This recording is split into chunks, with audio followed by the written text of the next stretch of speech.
Oxford کی education, انگریزی کا ایکسنٹ درست، اور یہ تصور پیدا کرنا کہ قد کاٹ والا زبردست لیڈر ہے اور یہ پاکستان کو اپنے قد کاٹ کے ساتھ کہیں اونچا آسمانوں کے اوپر لے جائے گا. اور یہ پرچی سے پڑھنے والے میاں محمد نواز شریف یا ہکلا کر بولنے والے دوسرے لیڈران جو ہیں یہ پاکستان کی نمائندگی نہیں کر سکتے. دیکھیں اگر ایسا بندہ ہو اور اس کے ساتھ اگر ہم ایک پیج پہ آ جائیں اور اسٹیبلشمنٹ اس کو ذرا پش کرے تو پاکستان کا بہت بڑا امیج بن جائے گا. آج حالت یہ ہے کہ جنرل قمر باجوہ اور جنرل فیض حمید ابھی سعودی عرب کے اندر آ کے ایک ڈیمیج لمیٹیشن ایکسرسائز کر کے آئے ہیں.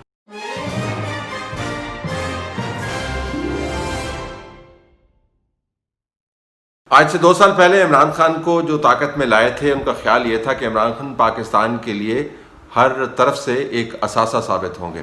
2 سال کے بعد ہم عمران خان اور ان کی کابینہ کے وزراء کو جب اپنی تعریفیں خود کرتے ہوئے سنتے ہیں اور ڈھول بجا کر خوش ہوتے ہوئے دیکھتے ہیں تو حیرانی ہوتی ہے کہ کیا یہ حقائق کا ادراک نہیں رکھتے. یہ عجیب تماشا ہے پاکستان کے اندر کہ اپنی ناقص ترین کارکردگی کو بہترین کارکردگی کے طور پر بیان کریں، پھر اس کے اوپر بیانیہ خود ہی اس کی تشہیر کریں اور اس کے بعد تشہیر کر کے جن اخبارات کو اور آپ ٹی وی چینلز کو اشتہار دیتے ہیں ان کے ذریعے ایک مثبت رپورٹنگ میں بدلیں اور پھر اپنے ہاتھ سے کروائے ہوئے پبلک سروے جاری کروا کے بتائیں کہ عوام تھوڑی سی پریشان ہے، زیادہ پریشان نہیں ہے. یہ صرف پاکستان کے اندر یہ ہوتا ہے کہ اپنے آپ کو اس برے دھوکے کے اندر رکھیں. جب عمران خان کو لایا گیا تھا تو لانے والوں کا خیال تھا کہ عمران خان عوام کی فلاح کے لیے اور کچھ نہیں تو چند ایک بڑے بڑے اقدامات کریں گے اور جو روایتی سیاستدان ہیں پاکستان میں ان کے دور کا خاتمہ ہو جائے گا، ان کی سیاست ختم ہو جائے گی. 2 سال کے اندر عوام کے ساتھ جو ہوا وہ اب اعداد و شمار کے ذریعے ہی آپ تک پہنچایا جا سکتا ہے. اور اگر آپ خود عوام میں ہیں، جو کہ ہم میں سے سب تقریباً ہیں، تو پھر آپ کو خود ہی پتہ ہوگا کہ عوام کے ساتھ ہوا کیا. اعداد و شمار آپ کو بتاتے ہیں کہ بدترین اضافہ ہے مہنگائی کے اندر پچھلے 2 سالوں کے اندر. اعداد و شمار آپ کو بتاتے ہیں کہ چینی کی قیمتیں، آٹے کی قیمتیں، پیٹرول کی قیمتیں، دالوں کی قیمتیں، گوشت کی قیمتیں، مرغی کے گوشت کی قیمتیں، سبزیوں کی قیمتیں، ہیلتھ کی قیمتیں، فیس، بلز، کوئی ایسی چیز نہیں ہے پاکستان کے اندر جس میں کمر توڑ اضافہ نہ ہوا ہو. جب یہ فلاحی ریاست کی بات کرتے ہیں تو نہ جانے وہ کیسی فلاحی ریاست ہے جو عوام کو اپنی چکی میں پیس کر ان کا خون نچوڑ کر فلاح کا بندوبست کرتی ہے. جو ان امپلائمنٹ کے اگر آپ فگرز دیکھیں تو کووڈ-19 سے پہلے ہی پاکستان کے اندر لاکھوں کی تعداد میں نوکریاں جا رہی تھیں اور لوگ جو اس معاملے کے بارے میں خبر اور اس معاملے پر نظر رکھتے ہیں ہمیں بتا رہے تھے کہ آنے والے سالوں میں بدترین ان امپلائمنٹ ہوگی. ظاہر ہے جب اکانومی آپ کی منفی میں گرو کر رہی ہو، یعنی تنزلی کی طرف مائل ہو اور صفر کو کراس کر چکی ہو تو نوکریاں کیا خاک ملیں گی. اب 2% گروتھ کا کہہ کے جس کے اندر 2% کچھ اشاریے کے ساتھ آبادی کا اضافہ اگر آپ نکال دیں تو صفر پر پھر واپس چلی جاتی ہے. اب کتنی نوکریوں کا بندوبست کریں گے؟ تو ان امپلائمنٹ بدترین صورت اختیار کیا ہے پچھلے 2 سال کے اندر. بزنسز شٹ ڈاؤن ہوئے ہیں. جو بڑے بڑے بزنسز ہیں جن کے ٹھیکے لگے ہوئے ہیں، جن کے پیسوں کے ذریعے انتخابات ہوتے ہیں، جو سٹاک مارکیٹ کو بری طرح مینیپولیٹ کرتے ہیں اور جو دھندا کرواتے ہیں حکومت بنانے کا اور نظام کو چلانے کا، ان کی چاندی ہے. لیکن جو درمیان کا بزنس مین ہے، جو چھوٹا بزنس مین ہے، اس کا کباڑا نکل گیا ہے. تو یہ تو ہوئی فلاحی ریاست. اگر آپ کو ان اعداد و شمار پر یقین نہیں آتا تو آپ عمران خان کے اپنے حلقے سے ان کے جو اپنے ایم پی اے ہیں ان کی بات سن لیں. چند ایک جھلکیاں میں آپ کو دکھا دیتا ہوں. پرسوں ان کا بیان میرے سامنے آیا تو میں حیران ہو گیا. وہ بتا رہے ہیں کہ عمران خان کے اپنے حلقے میں لوگ پانی کو ترس رہے ہیں. میں عبدالرحمان خان اور معروف ببلی خان ایم پی اے پی پی 85 تحصیل عیسیٰ خیل ڈسٹرکٹ میاں والی اور عمران خان کے حلقے کا ہوں اور میں عمران خان کا ونگز میں سے ایک ہوں. اس وقت ہماری پانی کی پوزیشن یہ ہے عیسیٰ خیل تحصیل میں کہ لوگ رورل ایریاز میں ایک بوند پانی کو ترس رہے ہیں. اور اس طرح کے میں آپ کو درجنوں ایگزامپلز دے سکتا ہوں جو فلاحی ریاست کے بیانی کے بخیے ادھیڑ دیتا ہے. پھر مفروضہ یہ بھی بنایا گیا تھا کہ معیشت اگر لوگوں کے لیول پر ترقی نہیں کر پائے گی تو بڑے لیول کے اوپر ترقی کرے گی، بڑی انویسٹمنٹ آئے گی، باہر سے ڈالرز چھن چھن کر کے گریں گے، پاؤنڈز جھوم جھوم کر پاکستان کے اندر داخل ہوں گے. وہ پاؤنڈز اور ڈالرز ریمیٹنسز کی صورت میں صرف اس وجہ سے آ رہے ہیں پاکستان میں، جس کی بڑی تشہیر ہے کہ جب آپ پاؤنڈ کو 220 روپے پہ لے جائیں گے اور ڈالر کو 168 یا 69 روپے پہ لے جائیں گے، تو جو باہر بیٹھا ہوا ہے اس کے لیے تو بہت آسان ہے. پاکستان اس کے لیے بہت بڑی پیسہ بنانے کی منڈی ہے. جہاں پر پاؤنڈ 190 کا تھا اب 220 کا بک رہا ہے، جہاں پہ ڈالر جو ہے 140 پر تھا 169 پہ بک رہا ہے. تو اس نے باہر پیسہ رکھ کے کیا کرنا ہے؟ تو اس نے پاکستان میں پیسہ بھیجنا ہے، جس کو اپنی کامیابی بتا رہے ہیں. لیکن پاکستان کے اندر جو جینون انویسٹمنٹ ہے، انفراسٹرکچر کے اندر انویسٹمنٹ ہے جس کا لوگوں کے ساتھ تعلق ہے. میں چائنیز کے منصوبوں کی بات نہیں کر رہا، وہ تو مسلسل ہے، حکومت کا اس سے کوئی تعلق نہیں ہے. میں بڑی کمپنیز کی بات کر رہا ہوں جو پاکستان میں آ کے آفسز بناتی، جابز اور امپلائمنٹ کریٹ کرتی. آپ کو وہاں پر بری طرح یہ حکومت پٹتی ہوئی نظر آتی ہے. اعتماد سازی کرنی تھی، قوانین آپ نے پاس کروانے تھے، انیبلنگ انوائرمنٹ بنانا تھا، وہ نہ بنا پائے. لہٰذا 2 سال کے اندر دنیا میں کوئی ایسا لینڈنگ انسٹیٹیوشن نہیں ہے جس سے ہم نے قرضہ نہ پکڑا ہو. 2 سال کے اندر کوئی ایسا ملک نہیں ہے جہاں پر ہم جا کر ہم نے پیسے نہ پکڑے ہوں یا جن سے ہم نے استدعا نہ کی ہو. قرضے پاکستان کی تاریخ کی سب سے بلند ترین سطح پہ ہیں اگر آپ پر یہ اس کا بریک ڈاؤن دیکھیں. اور ہم آپ کو پہلے یہ بتا چکے ہیں کہ کس طریقے سے قرضوں کی بھرمار ہے. اور اگر قرضے لینے کی رفتار یہی رہی تو پاکستان کی تاریخ کی سب سے زیادہ قرض لینے والی یہ حکومت ہوگی. تو انہوں نے تو قرض اتارنے تھے کہ نئے قرض لے کر ملک کو کیوں چلا رہے ہیں؟ تو معیشت کی جو بدحالی ہے اور اس کی جو خرابیاں ہیں وہ اپنی جگہ پر قائم ہے. ریفارم آپ کر نہیں سکتے. ایف بی آر کے 4 آپ نے چیئرمین تبدیل کیے ہیں. فائنینشیل ٹیم آپ نے 3 مرتبہ تبدیل کی ہے، اور وہ بھی ورلڈ بینک سے اور آئی ایم ایف سے مستعار لے کر.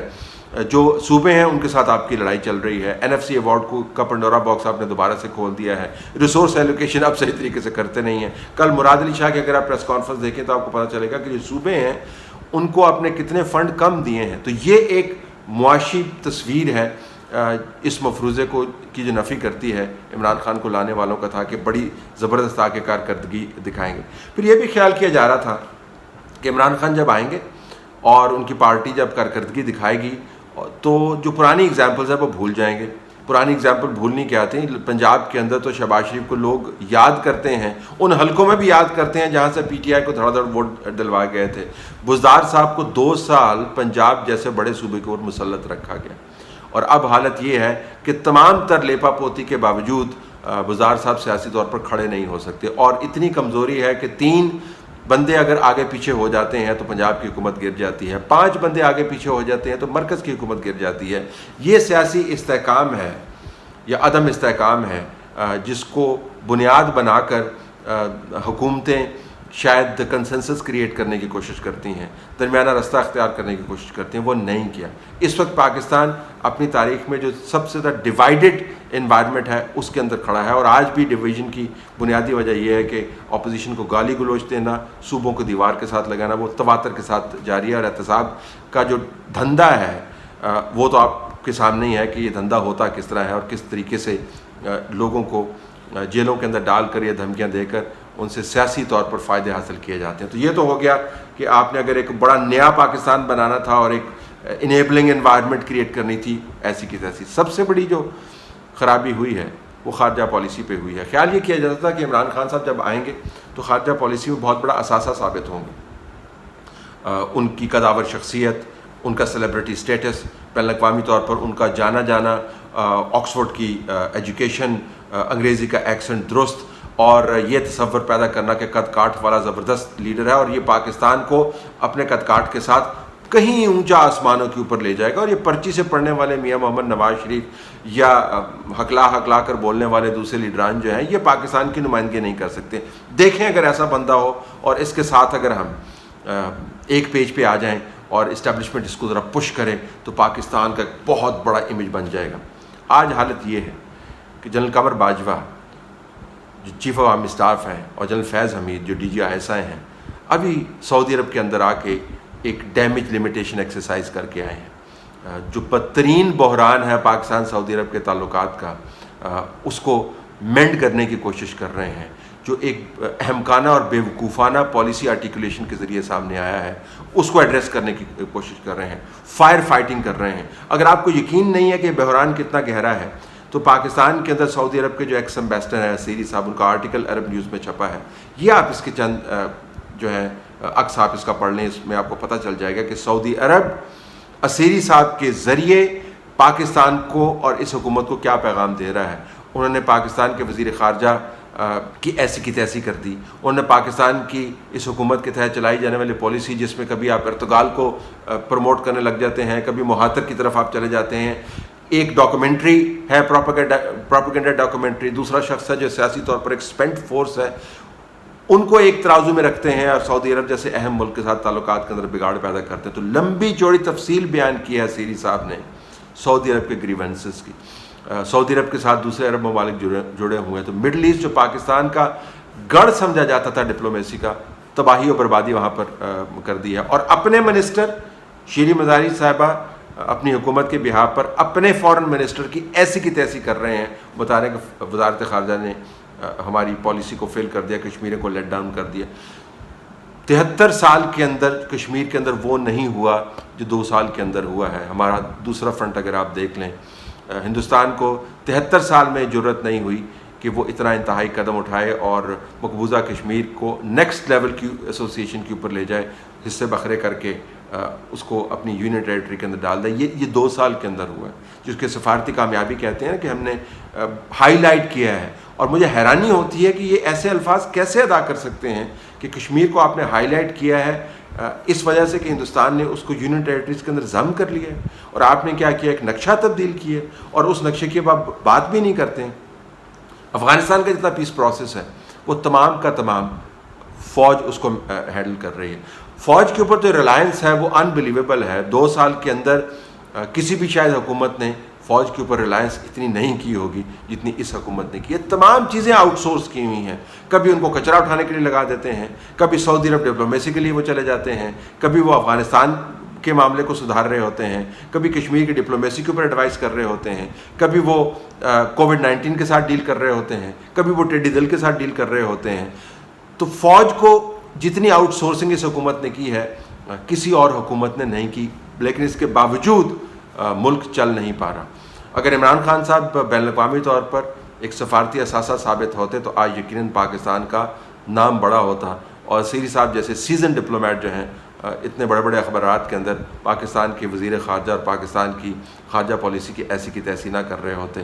حقائق چھپ نہیں سکتے، یہ بہت گھمیر حقائق ہیں. ان کا تعلق افراد سے نہیں ہے، ملک کی قسمت سے ہے، جو ابھی بھی یہ انسسٹ کرتے ہیں کہ عمران خان صاحب قوم کا اثاثہ ہیں، تو ان کو پھر کابینہ کے اندر اسپیشل پوزیشنز دینی چاہیے.